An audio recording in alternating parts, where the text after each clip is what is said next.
నమస్తే, welcome to mid day debate. రైట్గా 22A వల్ల ఇబ్బంది పడుతున్నటువంటి ప్రజలకు మంత్రి పొంగులేటి శ్రీనివాసరెడ్డి క్షమాపణలు చెప్పారు. ప్రైవేట్ ఆస్తుల్ని 22A జాబితా నుంచి త్వరలోనే తొలగిస్తామని తెలిపారు. 22A బూచి పేరు మీద ప్రజలను ఆఫీసుల చుట్టూ తిప్పితే కఠిన చర్యలు తీసుకుంటామని కూడా హెచ్చరించారు. మరి 22A జెన్యూన్ కేసుల పరిష్కారం కోసం ఉన్నత స్థాయి కమిటీ ఏర్పాటు చేస్తామని కూడా తెలిపారు. ఇక మంత్రి పొంగులేటి శ్రీనివాస్ వ్యాఖ్యలకు ప్రతిపక్ష నేతలు కౌంటర్ ఇస్తున్నారు. సారీ చెబితే చాలదని మంత్రి పదవికి పొంగులేటి రాజీనామా చేయాలని కూడా మాజీ మంత్రి హరీష్ రావు డిమాండ్ చేస్తూ ఉన్నారు. 22A విషయంలో పొంగులేటి నైతిక బాధ్యత వహించాలన్నారు. నిషేధిత జాబితాలో చేర్చిన భూములను తొలగించాలని హరీష్ రావు డిమాండ్ చేశారు. రైట్, మరి ఇదే అంశానికి సంబంధించి మనం ఈరోజు డిబేట్లో చర్చిద్దాం. మన డిబేట్లో పార్టిసిపేట్ చేస్తూ ఉన్నారు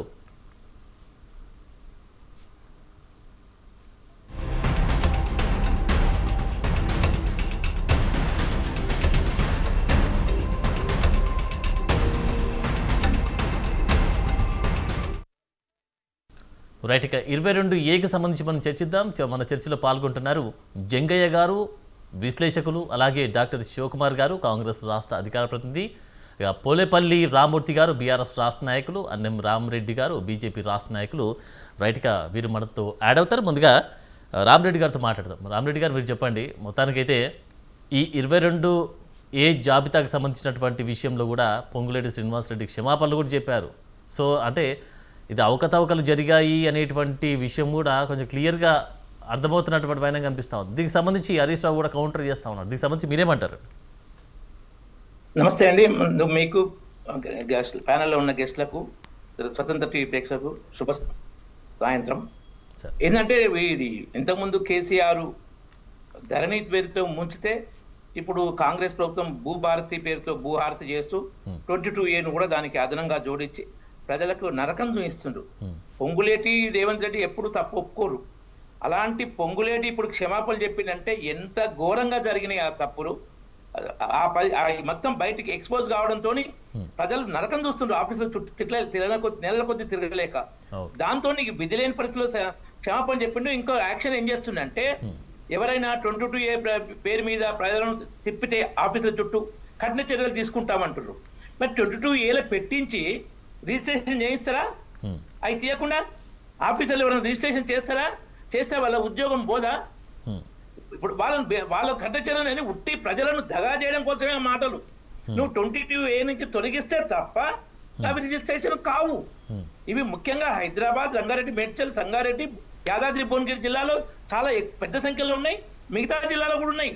ఎక్కడైతే విలువైన భూములు ఉన్నాయో వాటిని వీళ్ళు పెట్టారు. దోపిడీ కోసమే పెట్టారు. ఈ దోపిడీ కోసమే పెట్టి ప్రజలకు నరకం చూపిస్తుండ్రు. ఈ పొంగులేటి ఏ పని చేసినా ఇంత తీయగా మాట్లాడతాడు. అది ఏంటంటే తేనె పూసిన కత్తి. జనరల్ గా కాంగ్రెస్ ప్రభుత్వమే ఎట్లా, అందులో రేవంత్ రెడ్డి, పొంగులేట్లు ఇద్దరు ఆరుతేరిన దిట్టలు. ప్రజలను దగా చేయడంలో, గారెడి మాటలు చెప్పడంలో, ప్రజలను నిండా ముంచడంలో వీళ్ళిద్దరు ఆరుతేరిన దిట్టలు.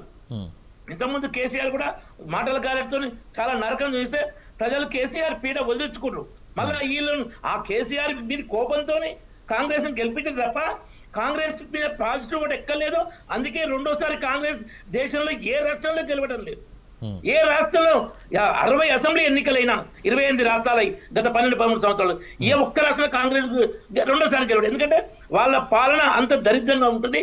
మన తెలంగాణలో ఇప్పుడు చూస్తున్న కళ్ళకు గట్టినట్టు కనపడుతుంది. నరకం చూపిస్తున్నారు. నేను కేసీఆర్ కాలంలోనే ఎకరం 17 గుంటలు ధరణి పేరు మీద భూమి పోయింది. మాకు రిజిస్ట్రేషన్ అయింది, పాస్బుక్ లో ఎక్కింది. కానీ నెక్స్ట్ కేసీఆర్ ఇచ్చిన ఆ గ్రీన్ కలర్ పాస్బుక్ లో రాలే. మేము ఎన్నిసార్లు అప్లై చేసినా అది సైట్ ఓపెన్ అవుతలేదు అని చెప్తూ కేసీఆర్ పదమే పోయింది తప్ప మా సైట్ ఓపెన్ అని చెప్పదు. అది ఎంఆర్ఓ వీళ్ళు ఇప్పటికి కూడా మేము ఎన్నోసార్లు ఫాలోఅప్ చేసినా అది ఇక్కడికి క్లియర్ కాలే. కేసీఆర్ అలా ముస్తే రేవంత్ రెడ్డి ప్రభుత్వం, కాంగ్రెస్ ప్రభుత్వం ఇలా ముస్తుంది. నిజంగా చాలా నరకం ఇది. అది ఫేస్ చేసిన వాళ్ళకే అర్థమైంది ఎంత ఘోరంగా. పొంగులేటి శ్రీనివాసరెడ్డి క్షమాపణ చెప్పాల్సిన అవసరం ఏమొచ్చింది? ఎందుకంటే వాళ్ళ ప్రభుత్వం చేసిన తప్పులు కదా. ఇప్పుడు 22A అనేది ప్రభుత్వ భూములను కొన్నింటి కాపాడ కోసం 1908లో చేసిన చట్టం. దాన్ని వీళ్ళు విలువైన భూములకు లక్షల వేల ఎకరాలు కనీసం లక్షల ఎకరాలు ఉన్నట్టుంది మనకు పూర్తి వివరాలు తెలిస్తే. ఆ భూములను 22A కింద చేర్చారు. 22A కింద ఉన్న భూములు రిజిస్ట్రేషన్ చేయరాదు. అవి ప్రభుత్వ భూములు కానీ అసైన్ ఇవి ఉంటాయి కదా, కొన్ని వాటిని మాత్రం ఏది మన ఈ అంటే భూ సంస్కరణ కింద పంచాల్సి పెండింగ్ ఉన్నాయి. కానీ అలాంటి అన్ని 22A కింద పెడతారు. దేవాలయ భూములు కూడా రిజిస్ట్రేషన్ చేయరు. ఇక వక్ఫ్ పేరు మీద చాలా ఇంకా అంటే కబ్జా చేసిన భూములు చాలా ఉండే, ఒక చట్టం అలా ఉండే, దాని సవరణ జరిగింది. కానీ అలాంటి భూములను 22A కింద పెట్టి అది రిజిస్ట్రేషన్ కాకుండా చూసుకుంటారు. దాన్ని సాకుగా చేసుకొని వేల ఎకరాలు, కనీసం 50,000 నుంచి 70,000 ఎకరాల వరకు దీన్ని 22A కింద పెట్టినట్టు ఇప్పుడు బయటకు వచ్చింది. ఇప్పుడు 1000 మందికి పైగా కంప్లైంట్ ఇచ్చారు. ఇప్పటికీ 1000 మందికి పైగా, ముఖ్యంగా ఈ మన హైదరాబాద్ జిల్లా, మన రంగారెడ్డి జిల్లాలో ఇట్నే చాలా మంది కంప్లైంట్ ఇచ్చారు. నేను మా ఊరికి వెళ్ళినప్పుడు కూడా అన్న దీన్ని 22A కింద పెట్టిన ఒకరు చెప్పడం జరిగింది. అట్టేట పెడతారంటే పెట్టిరట అన్నాడు. సో ఇది ప్రాక్టికల్ గా చాలా జరుగుతుంది. నిజంగా ఏంటంటే వీళ్ళు దోపిడీ కోసమే అధికారాన్ని వాడుకుంటారు తప్ప ప్రజాసేవ కోసం కాదు. మళ్ళీ దాని పేరు ఏంటంటే ప్రజాపాలన. ప్రజలు నిండా ముస్తుండ్రు. ఇది చాలా భయంకరమైన దోపిడీ. అది ఏంటంటే ఆ టెన్షన్ లో ఆరోగ్యం ఎలా మారుతుంది, ఏమైతుందని తెలియని అంత టెన్షన్ పెడుతున్నారు. చాలా దుర్మార్గమైంది ఇది. రైట్, ఒకసారి మనం జంగయ్య గారితో మాట్లాడతాం, అనలిస్ట్. నమస్తే సార్. 22Aకి సంబంధించి అంటే పొంగులేటి శ్రీనివాసరెడ్డి కూడా క్షమాపణలు చెప్పారు. దాంతోపాటు దానికి కౌంటర్గా హరీష్ రావు సారీ చెప్తే సరిపోదు, దీనికి సంబంధించి మంత్రి పదవికి రాజీనామా చేయాలంటూ కూడా కౌంటర్ చేస్తా ఉన్నారు. అసలు ఏంటి సార్, ఏ విధంగా చూడొచ్చు అంటారు దీన్ని? ఒకటండి, ప్రభుత్వము చెప్పడానికి మాత్రము మాటల రూపంలో ఎన్నో మాటలు చెప్తున్నారు. చేతల విషయంలో వచ్చేసరికి మాత్రం ఎక్కడ కూడా శూన్యం చేస్తున్నారు. ప్రజల ఆస్తుల పరిరక్షణ బాధ్యత ప్రభుత్వాన్ని అయినప్పటికీ కూడా 300A ప్రకారం రాజ్యాంగంలో ఎక్కడ కూడా దాన్ని తుంగలో దొక్కుతూ వాళ్ళ స్వార్థం కోసం, స్వలాభం కోసము ప్రజలను పట్టించుకున్న పాపన పోవట్లేదు ప్రభుత్వాలు. ఎవరెక్కడ పోతే మాకేంది, మేము మాత్రము మా ఆస్తుల బాధ్యత మాది, మా ఆస్తులు పెంచుకోవాలి, లేకపోతే మా కుటుంబం యొక్క ఆస్తులు పెంపకం జరగాలి, మేము లాభాలు సాధించాలి, మేము సీట్లు దక్కించుకోవాలి, ఓట్లు పొందాలి, అధికారం మాకు ఉంటే చాలు తప్ప ప్రజలు ఎక్కడ పోయినా మాకు సంబంధం లేదన్న విధంగా ఈరోజు మనకు కనపడుతుంది. నిషేధిత జాబితాలో ఉన్నటువంటి వాటి ఆస్తులను చూసినట్లయితే మనము 22A ప్రకారం మనము హైదరాబాద్ చుట్టు ప్రాంతాల్లో కాదు, తెలంగాణ వ్యాప్తంగా కూడా చాలా ఖరీదైనటువంటి భూములు కూడా ఈరోజు 22A ప్రకారం ఉండడం వలన అమ్మకాలు జరగక వారి అవసరాలకు పనికి రాకుండా, అంటే అన్ని ఉన్నా అల్లుడి నోట్ల శని అన్నట్టు ఆస్తి మాత్రం ఉన్నప్పటికీ అమ్ముకునేటువంటి అవకాశం లేకుండా పోయింది. అంటే అవసరాలకు ఉపయోగించుకోలేకుండా పోతుంది. సో ఏదేమైనప్పటికీ కూడా ప్రభుత్వము ఇలా చేయడం వలన కొంతవరకు ప్రజలలో ఒక ఆవేదన మాత్రం కనపడుతుంది. భవిష్యత్తులో ఇట్లా వీళ్ళు చేసినటువంటి ఈ తప్పిదాలుగిన ఇమీడియట్లీ తీసుకోకపోతే దాని మీద చర్యలు ఏంటంటే టోల్ ఫ్రీ నెంబర్ ఇవ్వడము, 3-4 రోజులలో మీకు ఆర్డీఓ కానీ కలెక్టర్ కానీ మీరు రిప్రజెంట్ చేసుకున్నట్లయితే, మీరు ఫిర్యాదు చేసుకున్నట్లయితే లీగల్ గా అయితే మేము ఖచ్చితంగా నెరవేరుస్తామని చెప్పేసి పొంగులేటి శ్రీనివాసరెడ్డి గారు రెవెన్యూ మంత్రి అయినప్పటికీ చెప్పినప్పటికీ కూడా అసలు తప్పు చేసుడెందుకు, క్షమాపణ అడుగుడెందుకు? అంటే చేసేటప్పుడు ఆ మాత్రం అవగాహన లేదా మీకు? ప్రజల యొక్క సోయి లేదా? ప్రజలకు లబ్ధి చేకూర్చాలి, లేకపోతే ప్రజలకు ఏదో ఒక రకంగా మనము ఉపయోగపడాలి. కనీసం మీరు ప్రభుత్వాలు అనేటివి ప్రజల కోసం ఏర్పడినటువంటివే తప్ప ప్రజల అవసరాలను పక్కకు పెట్టేసి మీ అవసరాలను ఉపయోగించుకొని మీరు ముందుకు పోవడానికి కాదు కదా. ఇక్కడ మనం పొంగులేటి శ్రీనివాసరెడ్డి గారు ఒకరే గారు, అదే విధంగా ముఖ్యమంత్రి గారు కూడా అదే విషయం చెప్తుంటారు. ఎక్కడికక్కడ మేము ప్రజాపాలన అని చెప్పుకుంటూ పోతున్నారు. కానీ ఇందిరమ్మ రాజ్యం అంటున్నారు. ఇందిరమ్మ రాజ్యంలో ఇలాంటి అవతవకలు జరిగినప్పుడు కూడా ఎప్పటికప్పుడు సర్దిద్దుకున్నారు. కానీ ఈరోజు ఇందిరమ్మ పాలన అని చెప్పుకుంటూ ఎక్కడికక్కడ అదే పాలన సాగించాలనుకొని ఇంకా చట్టాలను పక్కకు నెట్టేస్తూ చట్టంలో ఉన్నటువంటి లొసుగులను ముందల పెట్టేసి గత ప్రభుత్వం చేసింది, అంతకుముందు చేసేవారు. సో అవన్నీ చేశారు కనుకనే ఈ రోజు మిమ్మల్ని కొత్తగా పెట్టారు కదా, మీకు ఇలాంటివి జరగొద్దు అని చెప్పేసి. కానీ మీరు కూడా అదే తప్పులు చేస్తే భవిష్యత్తులో ఇంకొకటి చెప్పుకుంటారండి. అంటే చెప్పడానికి మీరు కనీసం మీరు వాళ్ళు తప్పులు చేశారని తెలిసి మిమ్మల్ని గెలిపిస్తే మీరు కూడా అవేదో చేసి వారు చేశారు కనుక మేము చేసినాము అన్నట్టుంది ఇక్కడ. అంటే మీరు సరైన మార్గంలో పోయి ఉంటే ప్రజల నుంచి ఇంత వ్యతిరేకత వచ్చేది కాదు కదా. 2025లో దాదాపు సంవత్సర క్రితము కరీంనగర్లో చేసారు. ఇప్పటి వరకు కూడా 3 రోజులలో అవుతుంది అని చెప్పేసారు, కానీ ఇప్పటి వరకు కూడా కాలేదు. అంటే ఎగ్జాంపుల్గా నేను చెప్తున్నాను. ఇలాంటి కోకోలుగా ఎక్కడ తెలంగాణ వ్యాప్తంగా కూడా ఇదే పరిస్థితి ఉంది. అంటే ఏదైతే నిషేధిత జాబితా ప్రకటించినప్పటికీ కూడా వారు ఒక ఫ్లాట్ కానీ అపార్ట్మెంట్లో ఉన్నటువంటి మనం చుట్టుపక్కల తీసుకున్నటువంటి అయితే హైదరాబాద్ ప్రాంతంలో చుట్టుపక్కల ప్రాంతాల్లో కూడా కొన్ని అపార్ట్మెంట్స్ కూడా 40-50 ఏళ్ల కింద రిజిస్ట్రేషన్ అయినటువంటి వాటిని కూడా 22 జాబితాలో ప్రకటించడం జరిగింది, అంటే నిషేధిత జాబితాలో. సో వాళ్ళు క్వశ్చన్ చేయట్లేదండి, వాళ్ళు క్వశ్చన్ చేయట్లేదా ఇప్పుడు ఆ బిల్డింగ్ లో ఉన్నటువంటి వారు కావచ్చు యాజమాన్యం చేస్తున్నారు, కేసులు వేస్తున్నారు, హైకోర్టులోకి వెళ్తున్నారు, కోర్టులలో ఉంటున్నారు, కేసులు వేస్తున్నారు. కానీ వారి గోడు వినేటువంటి పరిస్థితి ఎవరికి ఉంది? ఈ రోజు ఓట్లప్పుడు మాత్రము లీడర్లు అందరూ గల్లీలు తిరుగుతారు, ఇల్లు తిరుగుతారు. ఓట్లు అయిపోయిన తర్వాత వాళ్ళ చుట్టూ వీళ్ళు తిరగాల్సినటువంటి దౌర్భాగ్య పరిస్థితి ఈ రోజు. అంటే జనాలు ప్రభుత్వాన్ని ఏరి కోరి తెచ్చుకోవడం వలన ఈ రోజు ఏమైందంటే కోర్టు మెట్లు ఎక్కాల్సినటువంటి సందర్భం ఏర్పడదు. ఇంట్లో ఉన్న వాళ్ళని తీసి బయట వేసినట్టు ఈ రోజు ప్రజల ఆస్తులను కాపాడాల్సిన బాధ్యత మరిచి ప్రజల ఆస్తుల మీదనే మీరు శటగూపం పెట్టే విధంగా కనపడుతుంది ఈ రోజు ఈ ప్రభుత్వం చేసినటువంటి ఏ నిర్ణయం తీసుకున్నా గానీ. అంటే ఇలాంటి ఇప్పుడు హైదరాబాద్ చుట్టూ మీరు చెప్పింది కరెక్టే అండి. హైదరాబాద్ చుట్టూ చాలా అంటే 1000 ఎకరాల భూమిని కూడా ఈ 22A చేర్చి లాక్కోవడానికి ప్రయత్నం చేస్తున్నట్టు కూడా ఇటు బీజేపీ కావచ్చు ఇటు బీఆర్ఎస్ కానీ విమర్శలు చేస్తూ ఉంది. ఇది వాస్తవమే అంటారా? ఇది ఏ విధంగా చూడొచ్చు అంటారు? ఇప్పుడు ఆల్రెడీ మనము లేదని చెప్పడానికి లేదు కదా, ఎందుకంటే ఆల్రెడీ చేస్తున్నటువంటి సందర్భాలు మనం చూస్తున్నాము. ఎక్కడ చూసినా గానీ మనము ఫార్మాసిటీ కాస్త ఫ్యూచర్ సిటీ అయిపోయింది, పేరు మారింది. మామూలుగా మీరు చూడండి ఎక్కడ కూడా అంటే భయభ్రాంతులకు లోన్ చేస్తున్నటువంటి సందర్భం మనకు కనపడుతుంది. ఇక్కడ ప్రజలకు ఎక్కడ కూడా ఉపయోగపడుతుందని మీరు ఎక్కడైనా చెప్పుకోగలుగుతున్నారు? కనీసం మీరు చేయలేదు, తప్పు. శ్రీనివాస్ రెడ్డి గారు సారీ చెప్పినప్పుడే కదా మనకు అర్థమవుతున్నారు నిజమే కదా తప్పిదం జరిగింది అని. అంటే మీరు సారీ చెప్తున్నారు అన్నప్పుడు తప్పు చేస్తే ఎవరైనా క్షమాపణ అడుగుతాం, తప్పు చేయనప్పుడు క్షమాపణ లేదు. కానీ వారు తప్పు అడిగినప్పుడు వారు చేసినాము తప్పు అని మీరు ఒప్పుకుంటున్నట్టే అవుతుంది కదా. ప్రతిపక్షాలు అడగడము తర్వాత సంగతి, కానీ మీరు ప్రధాన పక్షమైనప్పటికీ కూడా అధికార పక్షమైనప్పటికీ కూడా ప్రజలకు చేసేటువంటి నైతిక విలువలు అంటే కనీసం కొంతలో కొంత వారికి లబ్ధి చేకూర్చకపోయినా పర్వాలేదు, కానీ వారి ఆస్తుల మీద డేగ కన్నేసి అంటే కొందరు మంత్రులు మనం చూస్తున్నాము. డేగ కన్ను అంటే వారి దగ్గర ఉన్నటువంటి ఆస్తుల మీద విలువలు ఈ రోజు భూముల రేట్లు ఏ విధంగా ఉన్నాయో మనం చూస్తున్నాం. మిగతా ఏమైనప్పటికీ కూడా భూముల రేట్లు ఎంతో కొంత క్షీణించినాయని చెప్పొచ్చు ఈ రోజు ఉన్నటువంటి మార్కెట్ ప్రకారం.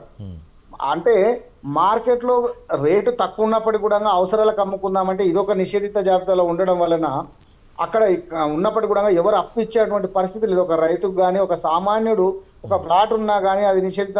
మనం చూసినాం నిన్న టీవీలలో కొన్ని ఛానల్స్లలో క్లియర్గా చెప్పారు రైతులు అంటే ఎంత ఆవేదన పడుతున్నారు. అంటే నేను ఒక ప్లాట్ కొనుక్కున్నాను 40 సంవత్సరాల క్రితము, ఈ రోజు నా అవసరాలకు నా కూతురు పెళ్లికి అమ్ముకుందాం అనుకుంటే దాన్ని కొనేటువంటి నాదుడు లేదు, ఇది నిషేధిత జాబితాలో ఉంది, ఎవరు కొనరు అని చెప్పేసి అన్నారు. కానీ దానికి 5-6 లింక్ డాక్యుమెంట్లు ఉన్నప్పటికీ కూడా అంటే 40-50 సంవత్సరాల కింద కొన్నటువంటి ప్లాట్స్ కానీ ఇలాంటివి ఇన్ని రోజులు లేని ఇవాళ 2025 నుంచే ఎందుకు వచ్చింది అంటే ఈ యొక్క కాంగ్రెస్ ప్రభుత్వము రేవంత్ రెడ్డి గారు వచ్చిన తర్వాతనే ఈ రోజు గుర్తుకొచ్చిందా నిషేధిత జాబితా? గతంలో ఉన్నటువంటి చాలా మంది మంత్రులే కానీ అధికారులే కానీ ఈ ఎన్నో ఫామ్ హౌజులు ఉన్నప్పటికీ కూడా వాటి మీద ఎందుకు ఎవరు చర్యలు తీసుకోవట్లేదు? అంటే సామాన్యుని నడ్డి విరచడానికైనా మీ ప్రభుత్వం ఉన్నది, అడిగేవాడు లేడని చెప్పేసి ఈ రోజు మా యొక్క పేదవాళ్ళను గొంతు నొక్కుతున్నారా అని చెప్పేసి ప్రతి ఒక్కరు కూడా ప్రశ్నించేందుకు సిద్ధమైతే ఈ రోజు చూస్తున్నాం. ప్రతి ఛానల్స్లలో కానీ యూట్యూబ్లలో కానీ మనం చూస్తే సోషల్ మీడియాలో కానీ కోడై కుడుస్తున్నటువంటి సందర్భం చూస్తున్నాం. వాళ్ళు చెప్పుకునే కోర్టులో మెట్లు ఎందుకు ఎక్కుతున్నారండి? ఎందుకు అవసరం ఏమొచ్చింది? ఒక సామాన్యుడు పోయి కోర్టు మెట్లు ఎక్కాల్సిన అవసరం ఎందుకు వచ్చింది ఈ రోజు? అంటే మీరు చేస్తున్నటువంటి తీసుకున్నటువంటి నిర్ణయాల్లో తప్పు ఉంది కనుకనే ఆ తప్పును ఎత్తి చూపుతూ కోర్టు చుట్టూ తిరగడం వలన 10 సంవత్సరాలు కోర్టు చుట్టూ తిరిగితే మనకు అందరికీ తెలిసిన విషయమే. ఇంట్లో ఏ సమస్య అయినా కోర్టు మెట్లు ఎక్కిందంటే ఖచ్చితంగా ఎన్ని సంవత్సరాలు కాల వ్యవధి పడుతుందో ఎవరు చెప్పలేని సందర్భం. ఈ హైకోర్టు అంటే సుప్రీంకోర్టు అంటే సుప్రీంకోర్టు ఇట్లా మన కోర్టులని వాయిదాలు వేసుకుంటూనే జీవితకాలం మొత్తం సరిపోతుంది. ఎవరైనా గతంలో పెద్దవాళ్ళు ఏం చెప్పేవారంటే కోర్టు మెట్లు ఎక్కొద్దు ఎంత మంచి వాళ్ళు అయినా కానీ అనేది ఒకటి ఫస్ట్ నుంచి పెద్దలు చెప్పినటువంటి నానుడి. కానీ ఈ రోజు దావఖానా పాలు కానీ కోర్టు మెట్లు ఎక్కడం కానీ ఇలాంటివి మనం చూస్తున్నాము. అంటే జనాలు సమయంతో పాటు డబ్బులు కూడా వృధా అవుతున్నాయి. అక్కడ సంపాదించుకున్నటువంటి ఆస్తి మీద పిల్లలకు ఏదో భవిష్యత్తులో ఉపయోగపడుతుందని చెప్పేసి వాళ్ళు ఉందాగా ఉన్నప్పటికీ కూడా వారి ఆశలను అడియాశలు చేస్తూ వారి పిల్లల భవిష్యత్తుని అంధకారం చేసేటువంటి దౌర్భాగ్య పరిస్థితి ఈ రోజు Right. ఇలాంటి చట్టాలు తీసుకురావడం వల్ల మనం స్పష్టంగా చెప్పొచ్చు ఇక్కడ. రైట్. రామరెడ్డి గారు మీరు చెప్పండి. ఇప్పుడు ప్రధానంగా ఏలేటి మహేశ్వర్ రెడ్డి కూడా ఒక మాట మాట్లాడుతూ ఉన్నారు, విమర్శలు చేస్తూ ఉన్నారు. అంటే గతంలో కూడా బీఆర్ఎస్ ఇలాంటి వాటికి పాల్పడింది, మీరు కూడా అన్నారు ఇంతకుముందు. ధరణి పేరు చెప్పి వాళ్ళు, ఇప్పుడు భూభారతి పేరు చెప్పి వీళ్ళు అని చెప్పేసి. సో మొత్తానికి అంటే ఈ బ్రోకరిజం చేస్తుందనేటువంటి వర్డ్ కూడా యూజ్ చేసినటువంటి సిచ్యువేషన్ కనిపిస్తూ ఉంది. అంటే ఏ విధంగా చూడొచ్చు అండి? ఇప్పుడు తెలంగాణ ప్రజలకు భరోసా ఇవ్వాల్సినటువంటి వీళ్ళు వచ్చినప్పుడు గతంలో ధరణి పేరు చెప్పి ఇప్పుడు భూభారతి ఏది చేసినా కూడా గదే కదా చేయాల్సింది. ప్రజలకు మేలు చేసేటువంటి పనులు చేయాలి, ప్రజలకు ఉపయోగకరంగా ఉన్నటువంటి పనులు చేస్తే ప్రజలు కూడా హర్షిస్తారు. వాళ్ళకు ఉన్నటువంటి లోటుపాట్లే కావచ్చు. కొంత ఇప్పుడు విలేజెస్కి వెళ్తాం మనం, చాలామంది అయితే అక్షరాస్యులు ఉండరు, నిరక్షరాస్యులే ఎక్కువ కనిపిస్తారు. సో వాళ్ళకి ఏంటి, వాళ్ళకి ఏ విధంగా భరోసా ఇస్తారు, ఏ విధంగా చెప్తారు? ఇప్పుడు భూభారత్ అంటే ఏంటిది, ధరణి అంటే ఏంటిది, ఏ విధంగా నమోదు చేస్తారు? అసలు ఒక ఫామ్ ఇస్తే ఫిల్ చేయడానికి కూడా అవకాశం ఉండదు వారికి. ఏంటిదని చెప్పి రిటర్న్గా ఎవరైతే ఫామ్ ఇస్తారో ఎన్యూమినేటర్లు కావచ్చు, ఇంకా వాట్ ఎవర్ ఇట్, ఇప్పుడు మనం చూసాం ఎస్ఐఆర్కి సంబంధించి. సో ఏదైనా కూడా ప్రభుత్వము ఓపెన్గా, అంటే బనానాను తొక్కదీసి ఒలిసి తినిపిస్తున్నట్టు చెప్తే తప్ప వాళ్ళకి అర్థం కాదు. సో అలాంటి వారికి ఇలాంటివి చేస్తే ఇంకా ఏ విధంగా నమ్ముతారంటారండి? రామరెడ్డి గారు మీరు చెప్పండి. రక్షకులుగా ఉండాల్సిన వాళ్ళే భక్షకులుగా మారిండు. అవును అవును. రక్షకులుగా ఉండాల్సిన వాళ్ళే భక్షకులుగా మారిండు. అవును. ముందే రియల్ ఎస్టేట్ పరిస్థితి రియల్ ఎస్టేట్ పరిస్థితి దారుణంగా ఉంటే దానికి హైడ్రా అని, భూహారతి అని, 22A అని మొత్తం భూస్థాపితం చేస్తున్నారు రియల్ ఎస్టేట్ను.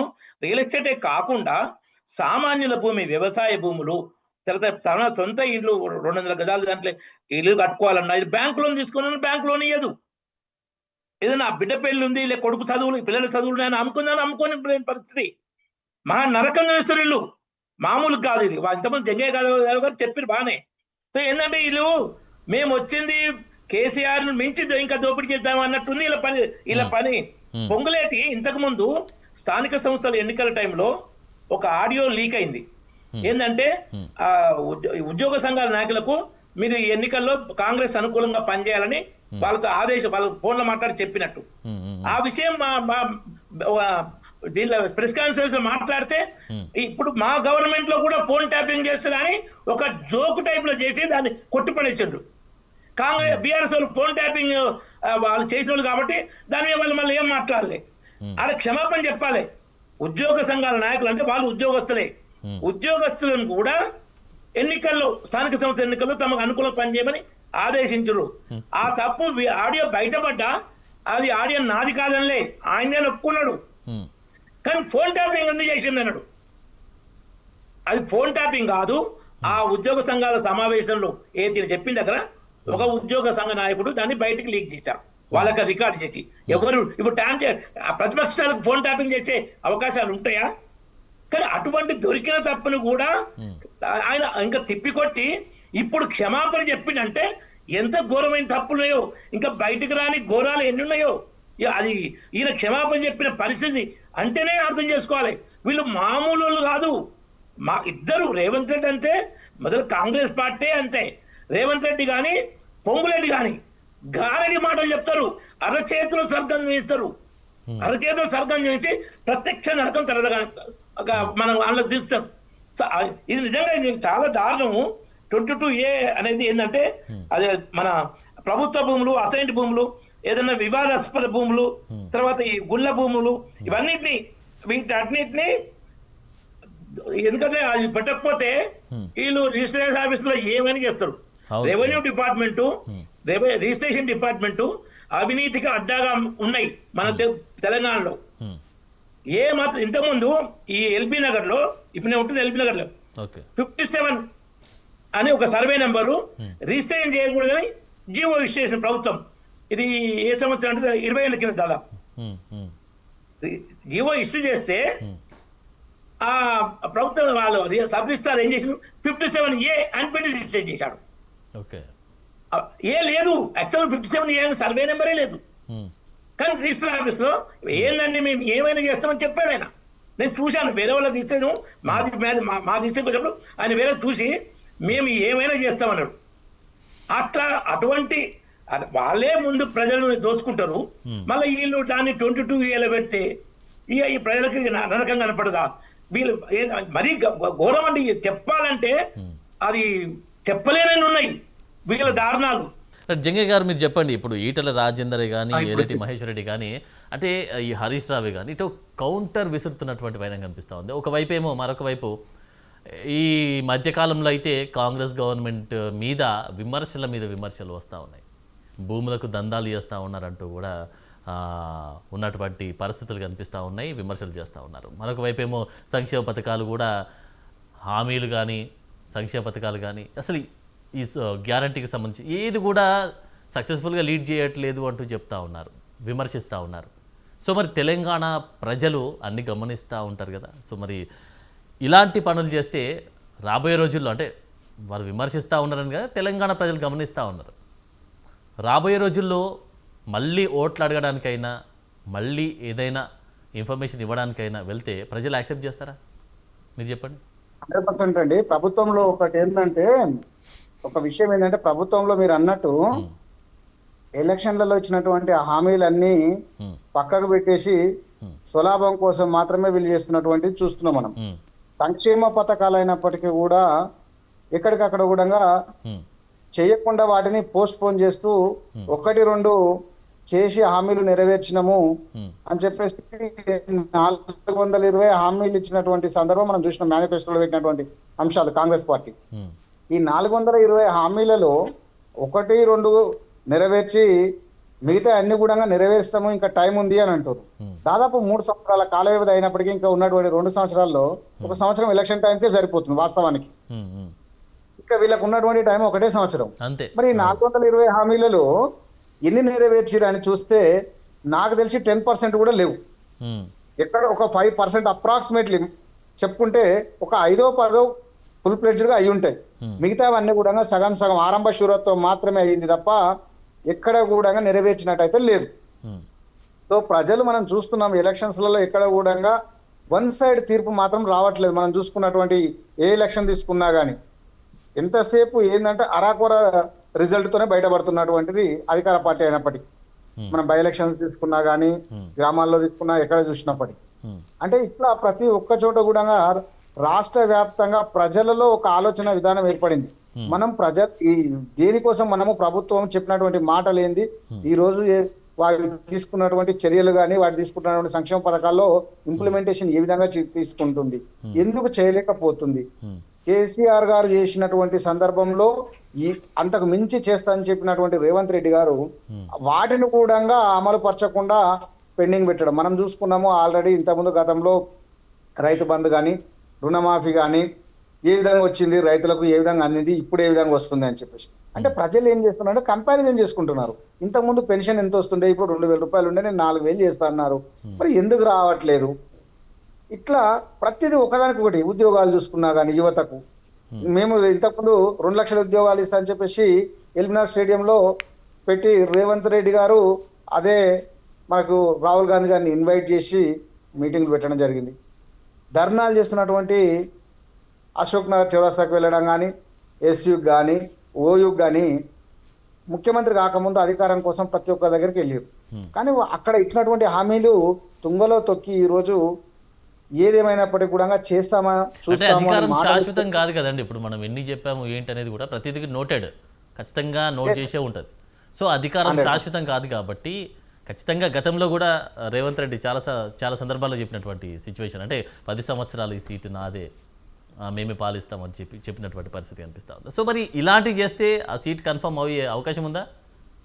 కదా నేనేమంటున్నా, అధికారం మీద ఉన్న ధ్యాస ప్రజల సమస్యలు పరిష్కరించడంలో లేదు అంటున్నా నేను. ఇక్కడ ఏంటంటే వారికి ఎంతసేపు కుర్చీల కొట్లాటనే తప్ప ప్రజా సమస్యల మీద పోరాటము ఎలక్షన్లకు ముందు చేసి, అధికారం రాకముందు ప్రజా సమస్యల మీద పోరాటం చేసి, ఏదైతే ప్రశ్నించే గొంతుగా ఉండాలి అని చెప్పేసి ఘాటు మాటలు చెప్పినటువంటి రేవంత్ రెడ్డి గారి నోటి మాట ఎందుకు పడిపోయింది ఈ రోజు? ఎందుకు పెకిలించలేకపోతున్నారు? ప్రశ్నించే వాళ్ళ మీద కేసులు ఎందుకు అవుతున్నాయి ఈ రోజు?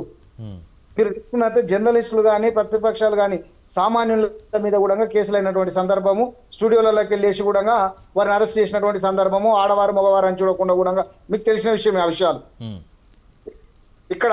అంటే ఎందుకు చెప్పాల్సి వస్తుందంటే ఏదేమైనప్పటికీ కూడా ప్రశ్నిస్తున్నప్పుడు కనీసం దాన్ని పాజిటివ్ గా తీసుకొని ఆ సమస్యకు పరిష్కార మార్గం ఎత్తితే బాగుంటుంది.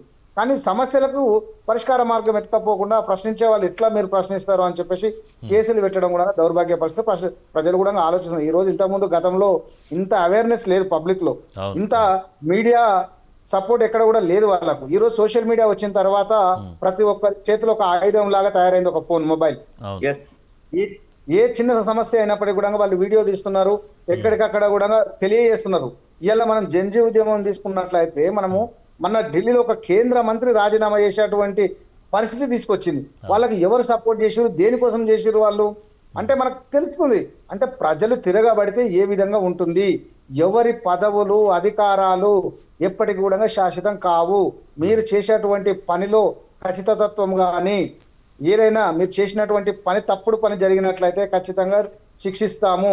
అంటే దేనికైనా మీరే బాధ్యత వహించాల్సి ఉంటుంది అని కనీసం దాన్ని చూసిన తర్వాత అర్థం కావాలి మన రాజకీయ నాయకులకు. ఒకసారి మనం డాక్టర్ శివకుమార్ గారితో మాట్లాడదాం, కాంగ్రెస్ రాష్ట్ర అధికార ప్రతినిధి. శివకుమార్ గారు, మనము 22A సంబంధించినటువంటి భూముల వ్యవహారానికి సంబంధించినటువంటి విషయం చూస్తే అంటే ఇది అప్డేట్ చేయలేదు అంటూ కూడా పొంగులేటి శ్రీనివాసరెడ్డి పొంగులేటి వ్యాఖ్యలు చేశారు, పొంగులేటి క్షమాపణలు చెప్పారు. దీనికి కౌంటర్గా హరీష్ రావు కూడా మాట మాట్లాడారు. ఏంటి సారీ చెప్తే సరిపోదు, ఖచ్చితంగా రాజీనామా చేయాలి మంత్రి పదవికి అంటూ చెప్తా ఉన్నారు. సో మరి ఇటు బీజేపీ తరపు నుంచి కూడా ఈటెల రాజేంద్ర కానీ తర్వాత ఇక ప్రముఖులు విమర్శలు చేస్తూ ఉన్నారు దీనిపైన. సో మరి ఏంటి, ఏ విధంగా జరుగుతూ ఉంది? దాంతోపాటు భూభారతి తీసుకొచ్చారు, ఏంటి ఈ భూభారతిలో సక్రమంగా నడుస్తూ ఉందా, ఏంటి అసలు అప్డేట్ ఏంటండి? ముందుగా స్వతంత్ర టీవీ ప్రేక్షకులకు, మీకు ప్యానెల్లో ఉన్న వారికి అందరికి నమస్కారం. అయితే ఆనంద్ గారు, ఇప్పుడు ఉన్న పరిస్థితుల్లో ఏదైతే ఈ ల్యాండ్ సబ్జెక్టుల వరకు ఆలోచించే వారికి కొంచెం అక్కడ అధికారుల వల్ల జరిగిందా, ఇప్పుడు మంత్రి గారు దానికి ఆదేశాలు ఇచ్చిరా అనేది పక్కన పెడితే, ఆయన ఇమీడియట్ గా, నేనైతే ఆ వీడియో చూడలేదు, సారీ చెప్పింది, మీరు చెప్తుంది కాబట్టి నేను దానికి రైట్ అంటున్నా. సారీ చెప్పిన వీడియో అయితే దాని గురించి చెప్పారండి, వచ్చింది శివకుమార్ గారు, నేను రామరెడ్డి చెప్తున్నా, సారీ చెప్పారు, అయిపోయింది. దాని గురించి ఒక పక్కన పెడతాము. నమ్మకం కలిసి నేను పోదని చెప్తున్నాను. ఈ ల్యాండ్స్ అంటే హైదరాబాద్ చుట్టూ ఉన్నటువంటి ల్యాండ్స్ మొత్తం 22A కింద జమ చేసి అక్రమంగా లాక్కునే ప్రయత్నం కాంగ్రెస్ ప్రభుత్వం చేస్తున్నట్టు విమర్శలు చేస్తా ఉన్నారు మీ మీద. దీన్ని ఏ విధంగా అంటే కేటీఆర్ ని, లేకపోతే ఈ మధ్యన మళ్ళీ బీజేపీకి ఏదైతే టీఆర్ఎస్ లకి పోయినా ఈటెల రాజేందర్ కూడా స్టైల్లో పోవడం మొదలవుతుంది. ఆయన ఆలోచించే విధానం అంటే నో డౌట్ కొన్ని భూములను కేటాయింపులు చేస్తున్నారు అనే రకంగా, కానీ దీన్ని 22A చేర్చి, లేకపోతే అది ఇప్పుడు ఆల్రెడీ గవర్నమెంట్ దాన్ని రద్దు చేస్తున్నాం అనేది కూడా నేను ఈ రోజు మార్నింగ్ న్యూస్ లో చూడడం జరిగింది. ఏమని, ఎట్టి పరిస్థితుల్లో ఇది ఏదైతే జరిగిందో దాంట్లో ఏదో బై ఏ రకంగా జరిగింది అనే రకంగా కూడా దాని వివరణ ఏం ఇవ్వలేదు. ఇప్పుడు దానికి పొంగులేటి శ్రీనివాసరెడ్డి ఒకవేళ సారీ చెప్తే మటుకు ప్రెస్ మీట్ లో ఆయననే 100% దాని గురించి వివరణ చెప్తాడు. ఆ వివరణ చెప్తేనే మనకు దాని గురించి ఎందుకు జరిగింది, ఆ 22A ఈ కొన్ని భూములు వివాదాస్పదంగా భూములు కాకుండా ఇవెందుకు చేర్చింది అనేది మనకు ఐడియా ఉంటుంది.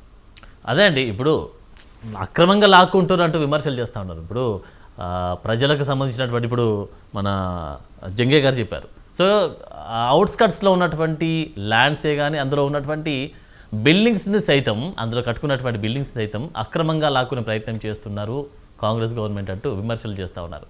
దీనికి సంబంధించి మీరేమంటారు? అయితే ఆనంద్ గారు, ఒకవేళ అది లీగల్ అయితేనేమో మొత్తానికి గవర్నమెంట్, ఏ గవర్నమెంట్ అయినా తీసుకోవడానికి లేదు, బీయింగ్ ఏ కాంగ్రెస్ పార్టీ అధికార ప్రతినిధి చెప్తున్నాం. ఒకవేళ అక్కడ ఏమైనా లిటిగేషన్స్ ఉన్నాయి, ఇల్లీగల్ ఉంది, లేకపోతే ప్రభుత్వం ఎవరికైనా కేటాయింపులు చేస్తే వాడు ఇంకేమనుకో అమ్ముకుంటే, అటువంటి ఏమన్నా ఉంటే మటుకు దాని మీద యాక్షన్ ఉంటుంది తప్ప, ఇప్పుడు రామరెడ్డి గారు ఎక్కడో మొత్తానికి షామీపేటలో ఎక్కడో కొనిండో అది రిజిస్టర్డ్ అయిపోయి జమాన్ అయింది. కానీ అటువంటి దాన్ని తీసుకోవడానికి ప్రభుత్వం లేదు. ప్రభుత్వం ఎప్పుడు తీసుకుంటుంది, పట్టా భూమి కానీ లేకపోతే ఏదైనా ప్రభుత్వం కేటాయించిన భూములు రేపు అనివార్యంగా ఖచ్చితంగా ప్రభుత్వానికి అవసరం అనుకున్నప్పుడు అవిటిని వాళ్ళు తీసుకుంటారు తప్ప మిగతా విషయాలలో ఏది కూడా ఓపెన్ గా ఇట్లా లాక్కోవడానికి ఈ మా కాంగ్రెస్ ప్రభుత్వమే కాదు, గతంలో కానీ ఇప్పుడు రేపు రాబోయే ప్రభుత్వాలకైనా అటువంటి ఇదైతే లేదు. రైట్. మరి మీ మీద అటు బీఆర్ఎస్ మీద కూడా విమర్శలు చేస్తూ ఉన్నారు, చీకటి ఒప్పందాలు చేసుకుంటూ నడుస్తూ ఉన్నారంటూ కూడా బీజేపీ విమర్శలు చేస్తుంది. వాస్తవమేనా ఇది? ఇప్పుడు బీజేపీకి బీఆర్ఎస్ కి ఏ ఒప్పందాలు ఉన్నాయో ఇవాళ కాకపోతే రేపు ఇంకొక 1 year తర్వాత బయటపడతాయి అవి. కాంగ్రెస్ పార్టీకి బీఆర్ఎస్ కి ఇప్పుడు ప్రస్తుతానికి ఏం సంబంధం లేవు. అటు కేటీఆర్ కి అమిత్ షాకి ఏం సంబంధాలు ఉన్నాయో బీజేపీ వాళ్ళే చెప్పాలా. కవితకు బెయిల్ ఇప్పించిన న్యాయవాది ఎవరు?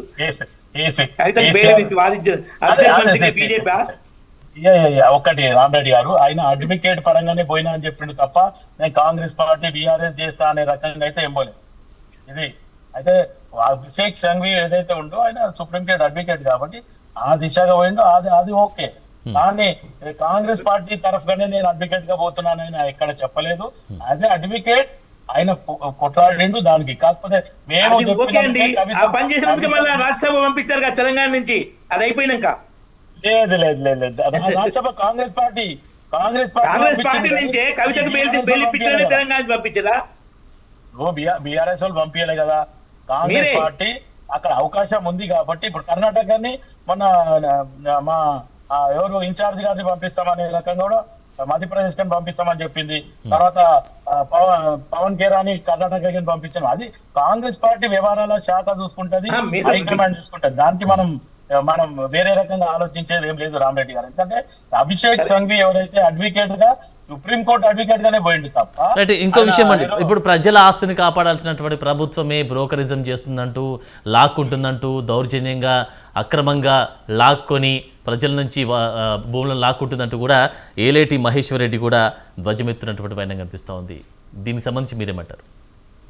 నేను ఒకటే బీయింగ్ నేను ఇప్పుడు ఇంతకుముందు కూడా అదే చెప్పినా, ఇప్పుడు అదే చెప్తున్నా.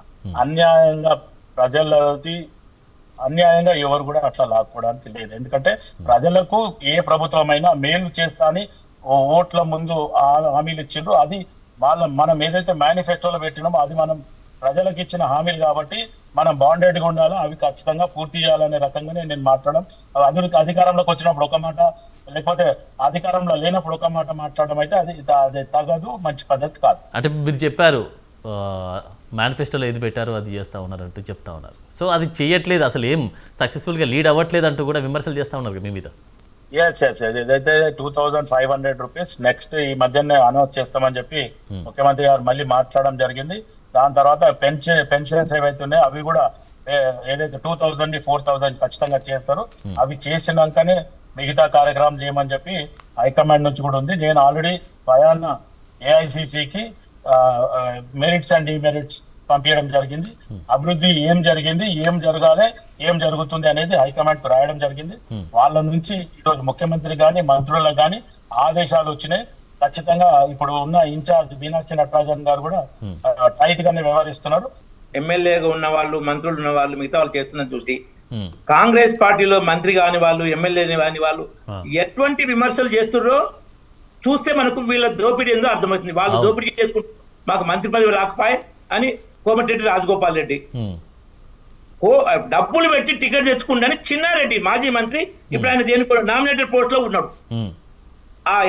ఆయన ఆ నియోజకవర్గంలో డబ్బులు పెట్టి టికెట్ తెచ్చుకుంటూ కాంగ్రెస్ ఎమ్మెల్యే టికెట్ అని కాంగ్రెస్ నాయకుడే అన్నాడు.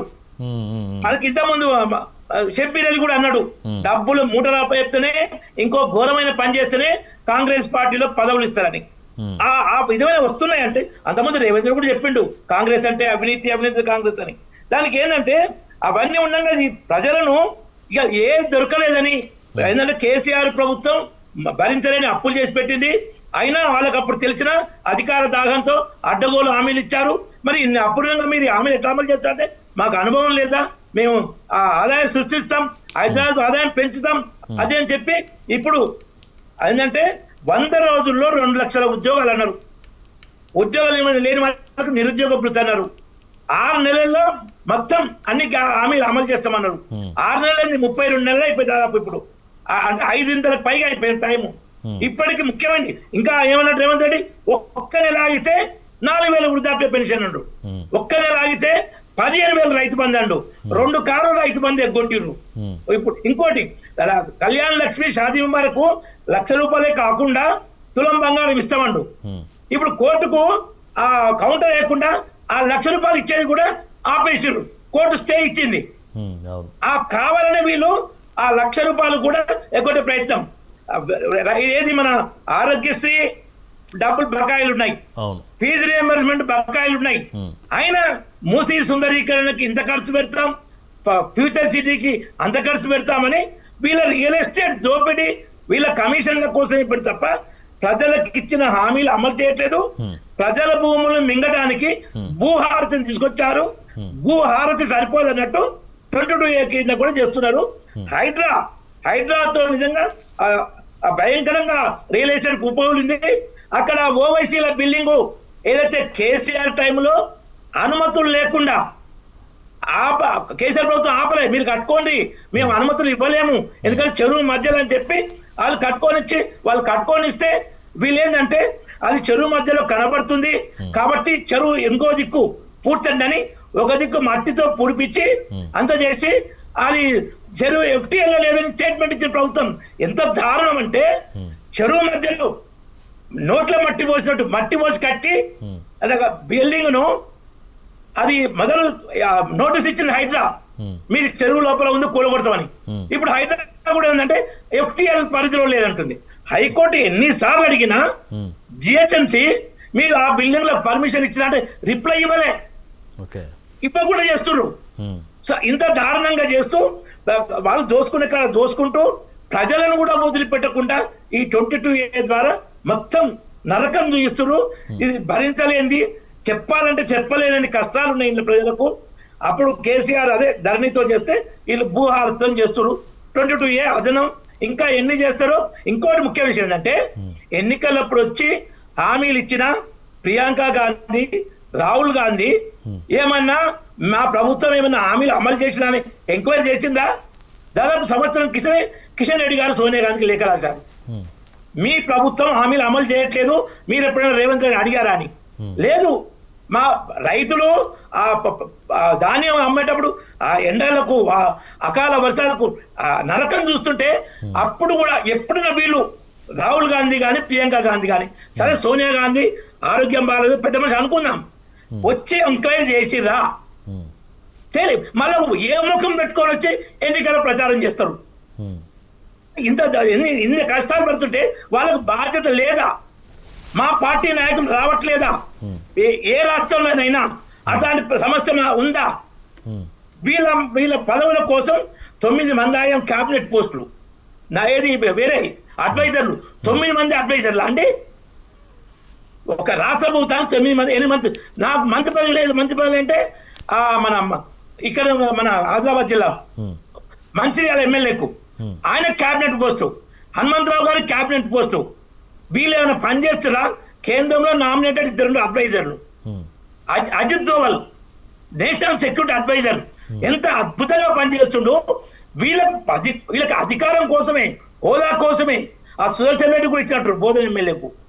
వీళ్ళ పదవులు కావాలి, దోపిడీ కావాలి, ప్రజాసేవ లేదు. ఎందుకు చేయట్లే అంటే కేసీఆర్ అప్పులు చేసిపోయిండు, మేమేం చేయలేము, మాకు తెలియదు, ఎన్నికలప్పుడు ఇన్ని అప్పులు ఉన్నాయని డ్రామాలు చేస్తున్నారు. దానికి అదనంగా ఈ భూహారతి 22A చేస్తున్నారు. రైట్. జంగయ్య గారు, ఇప్పుడు ఈటెల రాజేందర్ కూడా ఒక మాట మాట్లాడినటువంటి పరిస్థితిని మీకు గుర్తు చేస్తా ఉన్నాడు. కోహెడ్లో 70 ఏళ్ల క్రితం పట్టాలు ఇచ్చిన భూములను కూడా ఇటీవల ప్రభుత్వం లాక్కుంది అంటూ కూడా విమర్శలు చేస్తా ఉన్నారు. ఇది జరుగుతుందా? ఇది 100% కదండి. ఆల్రెడీ ఇదే ఈటెల రాజేందర్ మీద కూడా ఎలిగేషన్స్ ఉన్నాయి మీకు, జమునా ఫ్యాక్టరీస్ దాని మీద. సో ఆయన జమునా హ్యాచరీస్ దాని మీద కూడా మనం చూసినటువంటి సందర్భం. ఎందుకంటే తను కూడా ఆరోపణ చేసి రుజువు చేశారు ఏమన్నా, అది నడుస్తూనే ఉంది కదా సార్, ఇంకా కంప్లీట్ కాలేగా.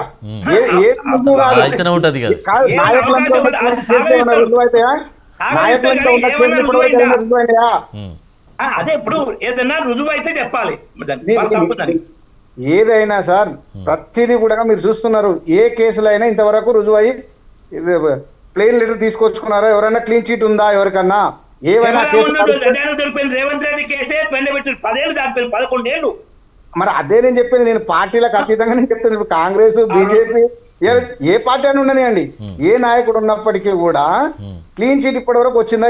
ఏ దాంట్లో ఏ కేసులోనైనా అంటే నేను అనే ఉద్దేశం ఏంటంటే ఇలాంటి నిషేధిత జాబితాలో ఉన్నటువంటి భూములను క్రయ విక్రయాలు ఎవరు సాగిస్తున్నారు అంటే ఈ అధికారంలో ఉన్నటువంటి వారు కానీ లేదా అండదండలు ఉన్న నాయకులు కానీ వారి యొక్క సపోర్ట్ తీసుకున్నటువంటి నాయకులకే లబ్ధి చేకూరుస్తుంది తప్ప ఈ 22 సామాన్యుని నడ్డివిరుస్తుంది.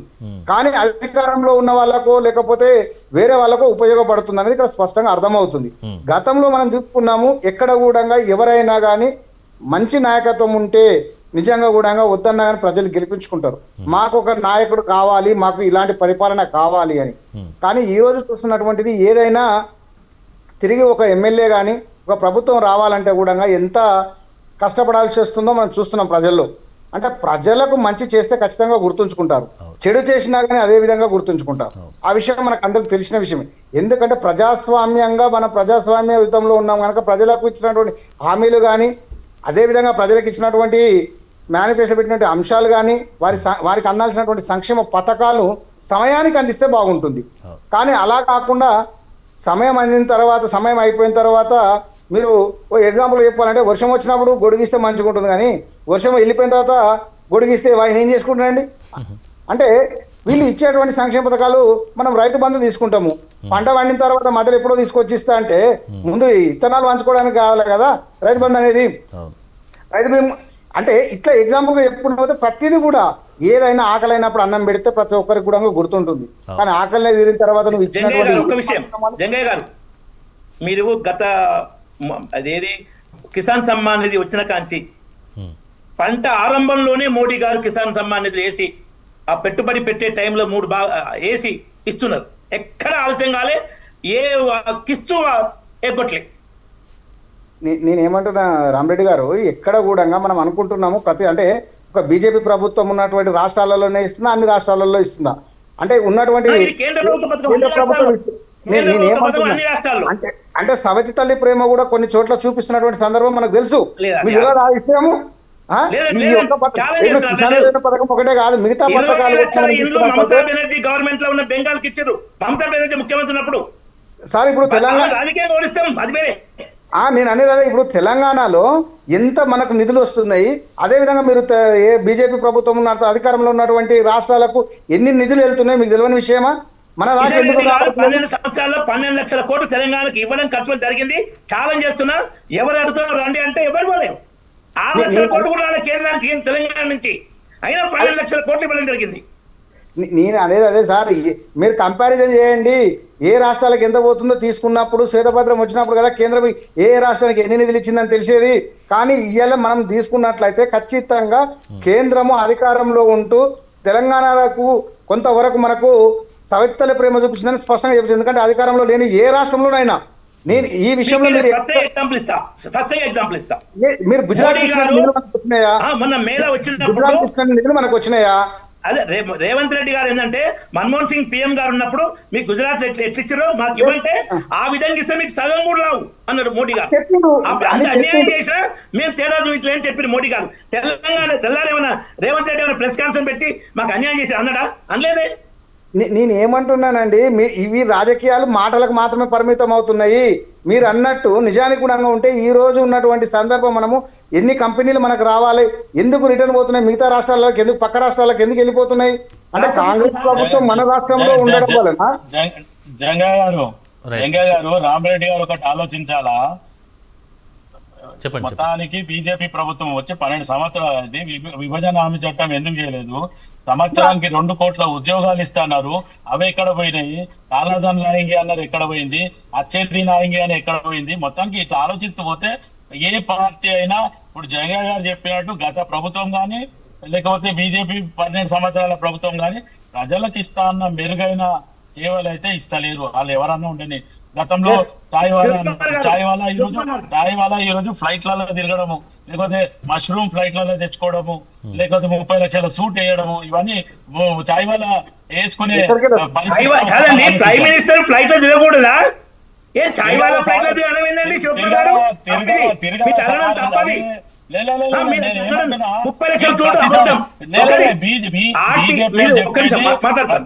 ప్రతిదీ 30 కోట్ల సూట్ వేయడం అంటే నువ్వు ఒక్కసారి చూడండి. మీరు శివకుమార్ గారు మీరు మంచిగా మాట్లాడుతూ ఇలా మాట్లాడడం నాకు రైట్. మన టాపిక్ ఎటో వెళ్తుందండి. ఇప్పుడు నేను ఒక క్వశ్చన్ అడుగుతాను, చెప్పండి. ఇప్పుడు విమర్శలు చేసుకుంటూ పోతా ఉంటే ఎన్నో బయటకు వస్తాయండి. రాజకీయం అంటే పెద్ద ప్రపంచము, తోతా ఉంటే వెళ్తూనే ఉంటాయి, తోతా అంటే వెళ్తూనే ఉంటుంది తప్ప ఇంకేముండదు. కాబట్టి ఒక క్వశ్చన్ ఇప్పుడు ఏంటంటే శివకుమార్ గారిని అడుగుదాం. రైట్, శివకుమార్ గారు మీరు చెప్పండి. మొత్తానికి దశాబ్దాలుగా రైతులు సాగు చేసుకుంటున్నటువంటి భూములను లాక్కుంటున్నారన్న విమర్శలు, దాంతోపాటు గతంలో కేసీఆర్ చేసినటువంటి దానికంటే రేవంత్ రెడ్డి 2 అడుగులు ముందుకెళ్లారంటూ కూడా బీజేపీ విమర్శిస్తోంది మీ పైన. ఇది వాస్తవమా?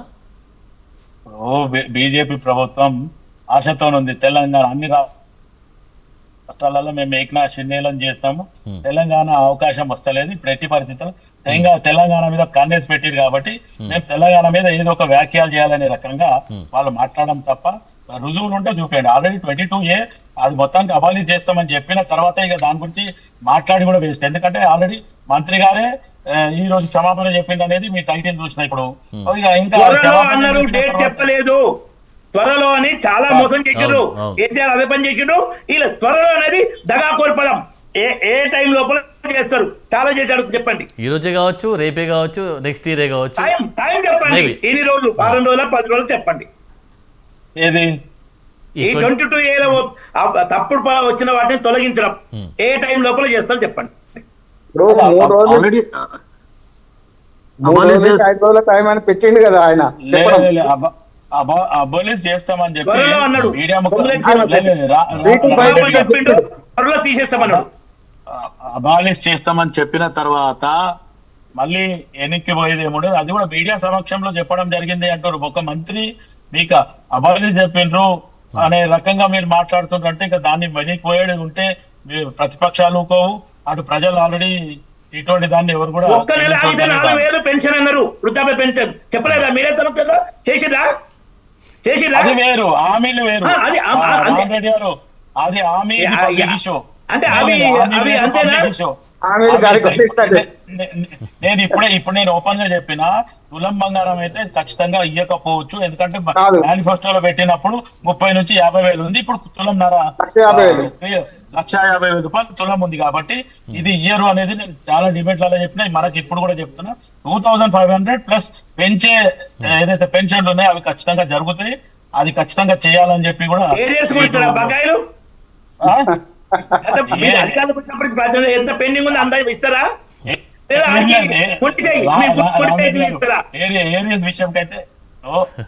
సరే, సమయం చాలా తక్కువ ఉంది కాబట్టి కన్క్లూజన్ శివకుమార్ గారు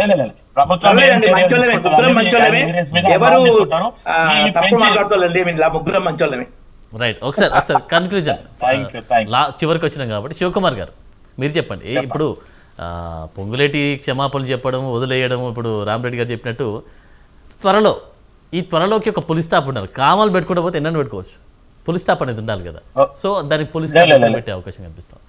ఇప్పుడు ఆల్రెడీ ప్రభుత్వంలో ఈ నిర్ణయం తీసుకుంటూ ప్లస్ ప్రజల నుంచి వ్యతిరేకత కూడా ఉంది. కాబట్టి ఎట్టి పరిస్థితుల్లో ఖచ్చితంగా ఇవి చేస్తూ పోతేనే ఇటు బీజేపీ వాళ్ళకి కానీ రేపు ఈ బీఆర్ఎస్ వాళ్ళకి కానీ అవకాశం ఉండకుండా ఉంటుంది. ఇవి చేయకపోతే మా ఇక్కడ బీఆర్ఎస్ లేకపోతే బీజేపీ వస్తుంది అనేటువంటి విమర్శలు చేస్తారనేటువంటి పనులకు, అంటే వాళ్ళకు భయపడి చేసేటువంటి కార్యక్రమాలు చేస్తారా, లేకపోతే తెలంగాణ ప్రజలకు మేము చెయ్యాలి, మేము అధికారంలో ఉన్నాము, మమ్మల్ని ఎన్నుకున్నారు కాబట్టి మేము చేస్తామనేటువంటి వాటి విషయాలు ముందుకు వస్తారా? మీరు చెప్పిన దాన్ని బట్టి నేను అడుగుతా ఉన్నాను. ప్రజలకు ఏదైతే హామీ ఇచ్చినామో, మేనిఫెస్టోలో ఏం పెట్టినామో అది ఖచ్చితంగా పూర్తి చేయాలని చెప్పి హైకమాండ్ కు మేము రిక్వెస్ట్ చేయమంది. హైకమాండ్ ఇక్కడ వీళ్ళకి ముఖ్యమంత్రి గాని, మంత్రులకు గాని, ఇప్పుడున్న ఇన్ఛార్జ్ గాని ఆదేశాలు కూడా ఇవ్వడం జరిగింది. ఇవన్నీ జరిగిపోయినాయి. ఆనంద్ గారు ఇక్కడ కూడా అంటే ప్రజలకు ఇచ్చిన హామీలు మనం పక్కన పెట్టి ఏదో బీఆర్ఎస్ వాళ్ళు చెప్తారు, బీజేపీ వాళ్ళు చెప్తారు. మీరు చెప్పారు కదా ఇప్పుడు వాళ్ళకి అవకాశం ఇవ్వద్దు అనేటువంటి మాట చెప్పారు కాబట్టి నేను అడుగుతా. అంటే నేను ఒకవేళ అనుకున్నట్టు మేనిఫెస్టో ఫుల్ చేయకపోతే వాళ్ళకి ఎట్టి పరిస్థితుల్లో అవకాశం ఉంటది వాళ్ళు ఏదైనా విమర్శించడానికి. ఇచ్చిన తర్వాత వాళ్ళకి ఏం అవకాశం ఉంటది? వాళ్ళు మాట్లాడడానికే లేదు. గత 10 సంవత్సరాలలో 9 సంవత్సరాలు వాళ్ళు చేయలేదు. 12 సంవత్సరాల అధికారం ఉండి సెంట్రల్ లెక్క పెద్దగా ఏం స్కీమ్స్ తెలంగాణకు రాలేదు, విభజన హామీ చట్టం కూడా రాలేదు. Right. ఇవన్నీ మనం రేపు వాళ్ళు చెప్పుకోవాల్సి వస్తుంది. కాంగ్రెస్ పార్టీ ఈ 3 సంవత్సరాలలో ఏం చేసింది, ఏం చేయాలి, లేకపోతే ఇంకేం చేస్తుంది అనేది మేము చెప్తాం. రైట్, ఒకసారి రామరెడ్డి గారు ఫైనల్గా ఏం చెప్తారు? ఈడ కూడా కొర్రి పెట్టిందండి బొక్కలేటి మాటల్లో. అప్లై చేసుకున్న రైతులకు 3 నుంచి 5 రోజులు అని తప్ప తప్పుగా చేర్చిన భూముల్ని తొలగిస్తామనిలే. మీరు అప్లై చేసుకుంటే మేము దాన్ని వెరిఫై చేసి తొలగిస్తాం, ఓకే. అంతేగాని మేము తప్పుగా 22A చేర్చిన భూములను మొత్తం తొలగిస్తాం అంటలేదు. సార్ ఇక్కడ అప్లై చేస్తే ఇంకొకటి మీ అప్లికేషన్ రాంగ్ ఉంది, Right, final మళ్ళీ ఏం అప్లై చెప్తారు మరి? చేయండి అని ఎన్ని డ్రామాలైనా దానికి చేయొచ్చు. సంబంధించి ఏం చెప్తారు? జంగయ్య గారు ఇస్తారు ఫైనల్గా మీరే చెప్పాలి. అంటే ఇక్కడ అదే ఒకటి వీళ్ళు- ప్రభుత్వము తప్పుగా చేసిన భూములు అని చెప్పి ఎప్పుడు ఐడెంటిఫై అవుతాయి? ఎవరైనా కంప్లైంట్ రేజ్ చేస్తే తప్ప వారికి తప్పు అనేది ఎక్కడ తెలుస్తుంది? వాళ్ళు రెవెన్యూ అధికారులను ఏ భూములను మీరు ఈ మధ్యలో 22A చేర్చారు రిపోర్ట్ ఇవ్వండి, ఇస్తారు. అవును సార్, ఇస్తారు. అదే తెచ్చింది వాళ్ళే. ప్రభుత్వ భూమి ప్రైవేట్ భూమి అని ఎట్లా తెలుస్తుంది? మీ భూమి తప్పుగా అయితే మీరు ఇచ్చిన చేర్చిన లేదా వీళ్ళే. తెలిసేది. Okay, right. మరి వీళ్ళు కొత్తగా- కాదండి, మొత్తానికి ఈ జగన్ 22A గారు, సంబంధించినటువంటి వీళ్ళు విషయం కొత్తగా చూస్తే చేర్చిన భూములను తొలగించాలి. రైట్, ఒకసారి మనం ఇక ఫైనల్కి వచ్చాం కాబట్టి సో ఇది కంటిన్యూ అవుతూనే ఉంది. బట్ ఏంటంటే ఈ 22A సంబంధించి మనం చూస్తే మొత్తానికి ప్రతి విమర్శల మధ్య జరుగుతున్నటువంటి పరిణామాలు తప్ప ఇది కన్క్లూజన్ వచ్చేటువంటి అవకాశం లేదు అన్నట్టుగా కూడా కనిపిస్తూ ఉంది. సో పొంగులేటి ఏం చెప్తా ఉన్నారు, త్వరలో మేము అప్డేట్ చేస్తాము అని చెప్తా ఉన్నారు, త్వరలో దానికి సవరించే అవకాశం ఉందని చెప్తా ఉన్నారు. కానీ ఈ పలానా డేట్ అంటూ కూడా చెప్పనటువంటి సిచ్యువేషన్ కనిపిస్తూ ఉందంటూ కూడా విమర్శలు చేస్తూ ఉన్నారు. చూద్దాం మరి ఈ 22A సంబంధించి అప్డేట్ ఎప్పుడు చేస్తారు ఏంటనేది కూడా చూడాలి. రైట్, ఇది ఇవాల్టి ఇమీడియట్ డిబేట్ అంశం. మరొక అంశంతో మళ్ళీ కలుద్దాం. నమస్కారం.